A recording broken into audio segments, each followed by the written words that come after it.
Hi friends. So ముందుగా మన ఛానల్కి వచ్చిన అందరూ కూడా అయితే ఛానల్ని సబ్స్క్రైబ్ చేసి బెల్ బటన్ నొక్కండి. ఎందుకంటే మంచి మంచి అప్డేట్స్ కూడా మిస్ కాకుండా సో అందరికీ కూడా నోటిఫికేషన్స్ అయితే వస్తాయన్నమాట. సో ముఖ్యంగా మనం చూసుకున్నట్లయితే D20కి సంబంధించి ముగ్గురు పేర్లు గట్టిగా వినిపిస్తున్నాయండి. సో D20 కప్ కొట్టాలని చెప్పేసి సో ముగ్గురు ఫ్యాన్స్ అయితే గట్టిగా అడుగుతున్నారన్నమాట. సో వాళ్ళు ఎవరు అంటే గనక సో ఒకటి వచ్చేసి రాజు గారు, సో ఇంకోటి వచ్చేసరికి పండు గారు, మూడో వ్యక్తి సంకేత్ గారండి.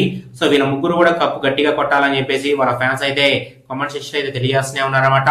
అయితే ముఖ్యంగా చూసుకుంటే రాజు గారు D10 టైటిల్ కొట్టిన తర్వాత సో D20లో కూడా అదే టైటిల్ కొట్టాలని చెప్పేసి అందరూ కూడా భావిస్తున్నారన్నమాట. అండ్ దాని తర్వాత పండు గారండి. సో పండు గారు ఇంతవరకు కూడా టైటిల్ అయితే కొట్టలేదు. సో కాకపోతే ఆయన అందరి మనసు కూడా గెలిచినట్టు క్లియర్ కట్ గా మనం ప్రతి ఒక్క ఈవెంట్ లో కానీ లేకపోతే ప్రతి ఒక్క ఎపిసోడ్ లో కానీ మనం చూస్తూనే ఉన్నాం. కాబట్టి సో ఈసారి D20 టైటిల్ ని పండు గారు కొట్టి సో అందరినీ కూడా చాలా హ్యాపీగా ఫీల్ కావాలని చెప్పేసి అందరూ కూడా కోరుకుంటున్నారన్నమాట. సో కాబట్టి ఇక్కడ సంకేత్ గారి ఫ్యాన్స్ కూడా అదే అంటున్నారండి.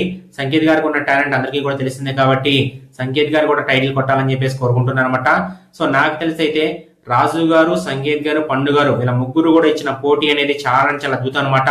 సో ఇక్కడ ఎపిసోడ్ లో డాన్స్ ఎలా ఉన్నప్పటికీ కూడా బయట ఆడియన్స్ అందరూ కూడా సో D20 టైటిల్ కొట్టాలని చెప్పేసి కోరుకుంటున్నారండి. సో కాబట్టి నాకు తెలిసి అయితే ఈసారి రాజు గారు ఆల్రెడీ క్వార్టర్ ఫైనల్స్ కి అయితే వెళ్ళిపోయారు.